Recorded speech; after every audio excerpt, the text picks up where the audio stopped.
Halo semuanya, perkenalkan kami dari kelompok 7, kelas 5 PHP2 dengan mata kuliah HPH 17, Leisure Recreation and Sport Tourism dari Universitas Bunda Mulia. Di video kali ini kami akan membahas topik leisure atau waktu luang. Sebelumnya izinkan saya untuk memperkenalkan anggota kelompok saya. Saya Jessica dengan NIM 192000108.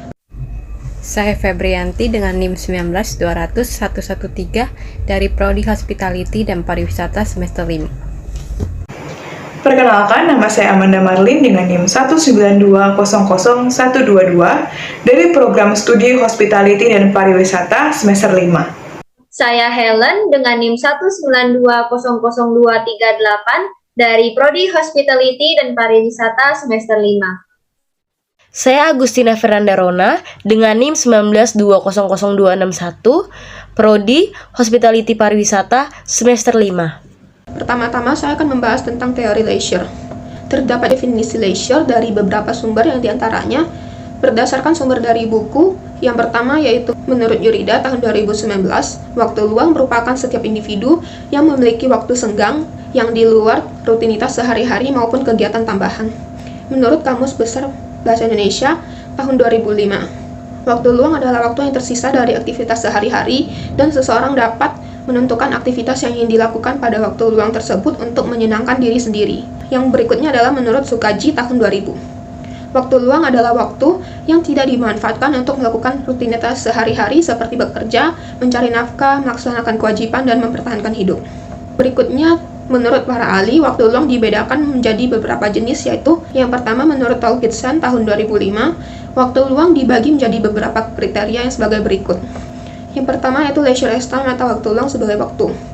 Menggambarkan waktu luang sebagai waktu senggang yang dimiliki untuk melakukan kegiatan yang bersifat positif. Yang kedua yaitu leisure as activity atau waktu luang sebagai aktivitas. Di dalam waktu luang, seseorang dapat melakukan berbagai kegiatan yang sesuai dengan keinginan diri sendiri. Yang ketiga yaitu leisure as an end in itself or a state of being. Waktu luang sebagai suasana hati atau mental yang positif. Waktu luang tidak disebabkan oleh faktor luar, melainkan hubungan yang erat dengan sikap dan kejiwaan. Yang keempat adalah leisure as an all-embracing atau waktu luang sebagai sesuatu yang memiliki arti luas. Waktu luang merupakan ungkapan dari segala apresiasi manusia dalam mencari kebahagiaan. Dapat terkait dengan kebudayaan baru, etnik baru, tugas baru, ataupun kebijakan baru. Yang kelima yaitu leisure as a way of living atau waktu luang sebagai suatu cara untuk hidup. Waktu luang merupakan suatu kehidupan yang bebas baik dari tekanan yang diberikan dari lingkungan luar atau di luar kebudayaan orang tersebut. Selanjutnya, menurut Riak Moko tahun 2007, waktu luang dapat dibagi menjadi 3 dimensi berdasarkan pemanfaatannya. Yang pertama, dimensi waktu. Waktu luang dipandang sebagai waktu yang tidak dimanfaatkan untuk melaksanakan kewajiban. Yang kedua yaitu dimensi cara pengisian. Waktu luang merupakan waktu yang digunakan dan dimanfaatkan sesuai dengan keinginan hati serta diisi dengan kegiatan yang dipilih sendiri. Yang ketiga, dimensi fungsi. Waktu luang dimanfaatkan untuk meningkatkan mutu pribadi sebagai sarana mengembangkan potensi, selingan hiburan, atau sebagai kegiatan untuk menghindari sesuatu. Kemudian saya akan menjelaskan tentang kegiatan leisure yang dapat dilakukan di stadion. Umumnya stadion merupakan bangunan yang di dalamnya terdapat lapangan atau panggung yang dikelilingi oleh bangku penonton. Stadion ini seringkali digunakan untuk kegiatan olahraga, bahkan untuk konser. Stadion dapat menjadi salah satu tempat untuk menghabiskan waktu luang, di mana di stadion ini mulai dari kalangan dewasa hingga remaja dapat mengikuti atau melakukan berbagai kegiatan yang dapat menyenangkan diri mereka. Berbagai kegiatan yang dapat diikuti, contohnya yang paling umum yaitu menonton sepak bola. Kemudian, kegiatan yang paling digemari oleh kalangan anak muda yaitu konser, terutama konser dari penyanyi atau band favorit mereka. Konser dapat menjadi salah satu kegiatan untuk mengurangi stres dan menjaga agar kesehatan mental tetap baik. Selanjutnya, kegiatan leisure time dapat dilakukan di dalam rumah, contohnya seperti membersihkan rumah agar memberikan energi positif, ketenangan, dan kenyamanan bagi diri kita, atau membutuhkan perabotan-perabotan rumah yang sudah rusak agar dapat dipergunakan kembali. Sambil kita melakukan kegiatan-kegiatan tersebut, kita bisa sambil mendengarkan musik atau lagu yang dapat meningkatkan rasa gembira saat melakukan kegiatan tersebut. Lalu di kamar tidur kita bisa tidur sambil menonton film yang terbaru dan sedang viral saat ini. Contohnya Harry Potter, Beauty and the Beast, Layangan Putus, atau film kartun seperti Shrek sambil tiduran dan menikmati popcorn. Atau kita bisa menulis jurnal harian. Dengan menulis jurnal harian dapat membantu mengatasi emosi dan menjadi wadah ekspresi diri yang baik. Atau kita juga bisa pergi ke ruang tengah dan melakukan kegiatan yang dapat meningkatkan kesehatan dan kebugaran tubuh kita. Contohnya melakukan home fitness selama 30 menit. Atau kita pergi ke halaman belakang sambil duduk dan membaca buku-buku yang sedang bestseller saat ini. Contohnya seperti buku Terelie, Harry Potter, Cantik Itu Luka, Laut Bercerita, Nanti Kita Cerita Tentang Hari Ini, dan yang lainnya. Lalu mengajak hewan peliharaan kita bermain di halaman, atau kita hanya duduk dan menikmati kopi atau teh sambil menikmati keindahan di sore atau pagi hari. Kita juga dapat melakukan kegiatan leisure time di dapur dengan belajar membuat makanan dan minuman yang kita sukai atau yang sedang viral saat ini. Contohnya membuat mie carbonara. Atau kita duduk di ruang tamu bersama keluarga dan sambil berbincang-bincang membicarakan kegiatan yang telah kita lakukan, kegiatan yang keluarga kita lakukan, atau hanya sekedar menceritakan hal-hal yang terjadi saat-saat ini. Atau kita juga bisa menikmati mie carbonara yang sudah kita buat bersama keluarga kita di ruang makan, agar kebahagiaan yang kita rasakan bisa dirasakan juga oleh keluarga kita.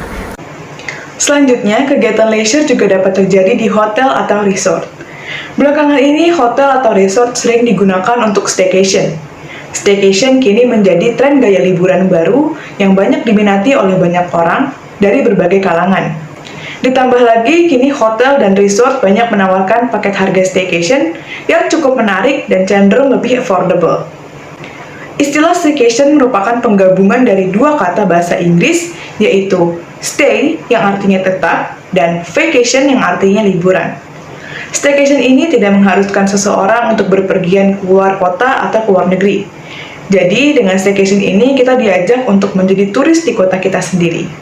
Meskipun konsep staycation ini terdengar membosankan karena liburan yang dilakukan hanya menetap di kota atau tempat yang sama, namun staycation ini sangat cocok ketika seseorang memiliki waktu luang yang terbatas dan budget yang tidak terlalu besar. Nyatanya, staycation juga bisa menjadi menyenangkan jika kita tahu bagaimana cara memanfaatkan waktu luang kita selama staycation. Sama seperti liburan pada umumnya, staycation dilakukan dengan tujuan untuk keluar dari rutinitas, pekerjaan, dan kewajiban seseorang dalam kehidupan sehari-hari yang membuat lelah. Selama staycation, kita bisa memanfaatkan waktu luang dan fasilitas yang ada di hotel atau resort.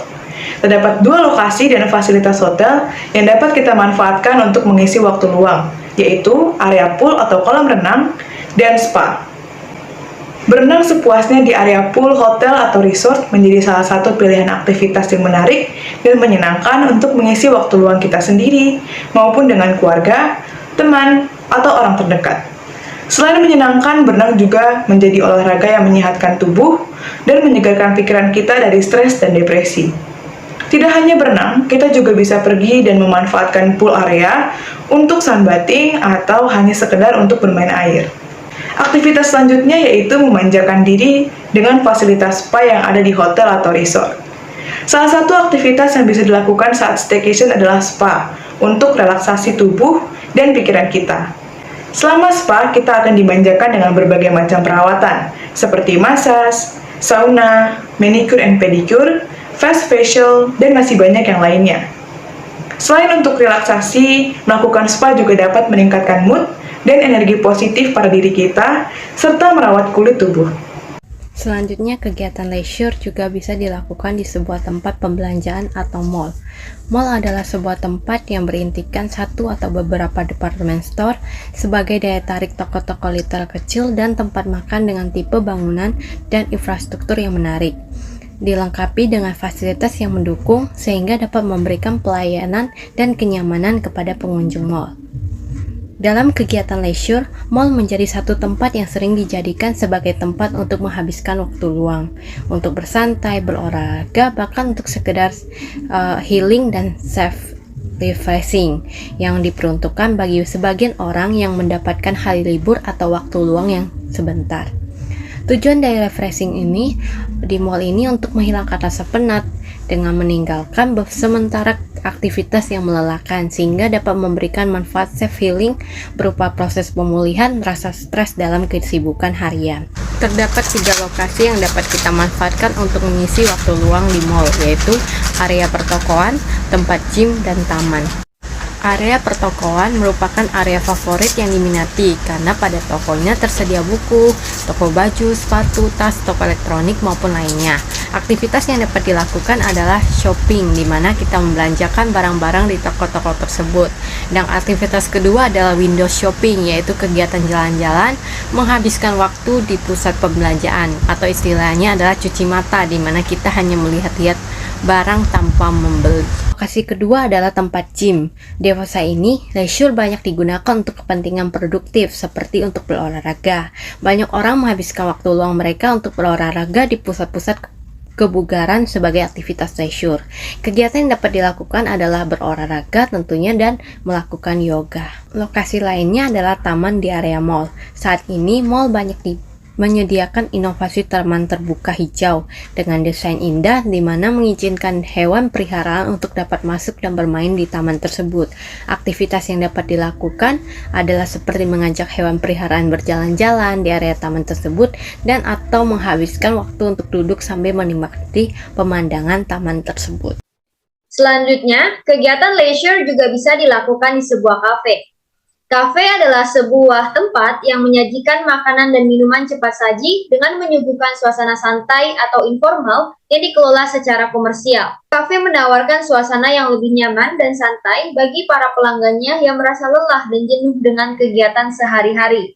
Dalam kegiatan leisure, kafe menjadi salah satu tempat yang sering dijadikan sebagai tempat untuk bersantai dan tongkrongan oleh anak-anak muda karena harga makanan dan minuman yang ditawarkan relatif lebih terjangkau.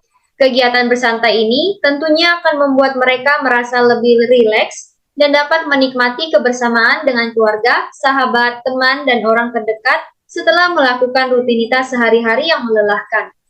Tujuan dari bersantai di kafe di waktu luang ialah membuat setiap orang mengalami flow dan kondisi optimal saat seseorang menikmati suatu kegiatan dan melupakan beban dan waktu yang melelahkan serta mencapai kebahagiaan yang akan meningkatkan kesejahteraan mental masing-masing individu. Terdapat 2 lokasi yang dapat kita manfaatkan untuk mengisi waktu luang, yakni di dining room dan outdoor area. Dining room merupakan tempat pelanggan untuk makan yang dilengkapi dengan meja makan, kursi, dan peralatan makan lainnya. Reunian menjadi salah satu aktivitas yang bisa dilakukan di sebuah kafe untuk mengisi waktu luang kita dengan keluarga, kerabat, teman, atau orang terdekat kita. Bertemu dengan teman atau kenalan lama merupakan salah satu momen spesial bagi setiap orang karena kita dapat membahas kembali kenangan-kenangan berkesan bersama teman dan dapat merasakan kembali sensasinya sambil tertawa. Aktivitas luang lain yang bisa kita lakukan adalah ikut merayakan hari ulang tahun keluarga, teman, dan sahabat kita. Beberapa kafe juga telah memiliki dekorasi dan arsitektur bangunan yang indah dan unik, sehingga cocok dijadikan sebagai tempat untuk perayaan ulang tahun. Lokasi yang kedua adalah outdoor area. Outdoor area merupakan tempat yang berada di luar kafe yang biasanya dimanfaatkan sebagai tempat untuk bersantai. Aktivitas yang bisa kita lakukan saat berada di outdoor area ini yaitu menghabiskan waktu dengan keluarga atau orang terdekat. Demikianlah pembahasan mengenai leisure. Apabila terdapat kekurangan dalam penyampaian materi, kami mohon maaf. Sekian dari kami dan terima kasih.